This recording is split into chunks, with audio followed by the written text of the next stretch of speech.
Hello guys, welcome back to my channel. तो आज हम देखेंगे कि हम स्टेट प्रो में जो डिज़ाइन करते हैं उसकी हमारी आउटपुट फाइल आती है, उसको हम कैसे पढ़ें। तो ये मेरा एक नॉर्मल सा स्ट्रक्चर है।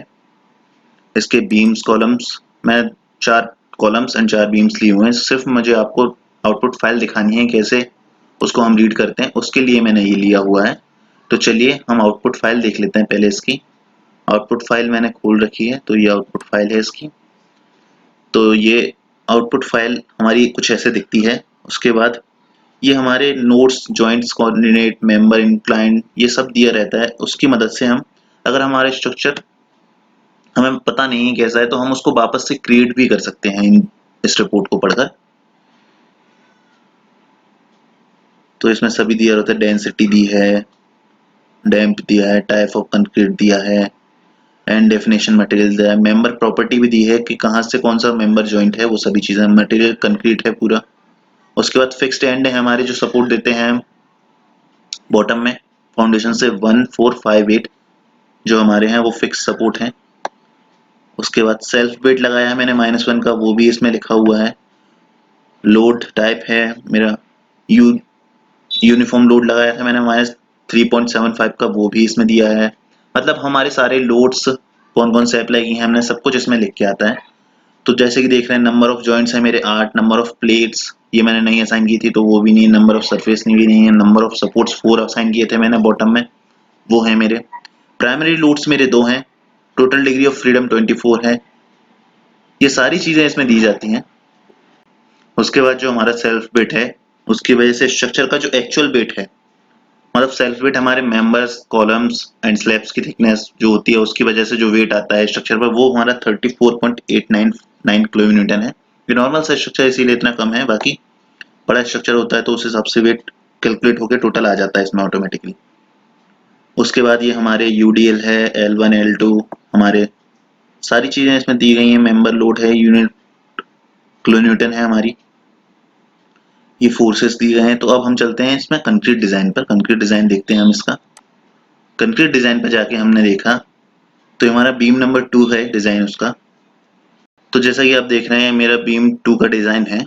उसमें लेंथ है मेरी 3 मीटर लेंथ थी तो 300 लेंथ है एंड साइज दिया था मैंने 9 इंचेस बाय 9 इंचेस, तो 230 जो कि होता है 230 अब ये कवर है। कवर क्या होता है, हम जो हमारा रीइंफोर्समेंट देते हैं, जो सरिया प्रोवाइड करवाते हैं हम, उसको हम खुला तो छोड़ नहीं सकते एटमॉस्फेयर में, तो उसको कंक्रीट के अंदर कवर करके रखते हैं ताकि वो खराब ना हो, उसमें जंग ना लगे। उसकी वजह से हम ये कवर देते हैं। तो 25 जो कि एक इंचेस के बराबर होता है, तो 1 इंचेस का हम कवर देंगे उसको ताकि हमारी बार सेफ रहे। तो हम टॉप में रीइंफोर्समेंट देंगे, उसका लिखा हुआ है कितना रीइंफोर्समेंट देना है हमें टॉप में। बॉटम रीइंफोर्समेंट लिखा हुआ है हमारा। उसके बाद अब ये देखिए सेक्शन मेरा top reinforcement, bottom reinforcement. Top में 2 बार्स हैं 10 के, 10 डाया का जो बार है वो देंगे हम, एक लेयर। अभी तो ये यूनिफॉर्म है जैसा कि हम देख रहे हैं, लेकिन कई बार ऐसा होता है कि ये यूनिफॉर्म नहीं होते। कई बार बॉटम में हम रीइंफोर्समेंट प्रोवाइड करवाते हैं, एक्स्ट्रा बार देते हैं, उसके लिए ये 1 लेयर लिखा हुआ है, तो कई बार 2 लेयर भी हो जाती हैं कहीं बीच में, कहीं साइड में L/4 से हम प्रोवाइड करवाते हैं, उस चीज के लिए है। बॉटम में भी यही रीइंफोर्समेंट है इसका। उसके बाद हम इसको देखें तो ये सेंटरिंग इसकी है, सेंटर टू सेंटर स्पेसिंग होती है जो हम टाई बार यूज करते हैं, जो हम कॉलम्स या बीम्स को टाई करने के लिए यूज करते हैं, तो उसका 150 दिया हुआ है ये, मतलब कि 6 इंचेस पे हम इसने सेंटर टू सेंटर स्पेसिंग दी हुई है, वो चीज है ये। उसके बाद शेयर डिजाइन है, ये सब चीजें, शेयर रिजल्ट है, away from and, from starting and, ये सारी चीजें 2 लेग दी गए हैं, 2 लेग प्रोवाइड करवाने हैं हमें, वो चीजें। इसी तरह सेम ये 5th बीम का है, सेम डिजाइनिंग। सो फाइनली हमारा ये रिक्वायर्ड स्टील एरिया आ जाता है 154.24 स्क्वायर mm।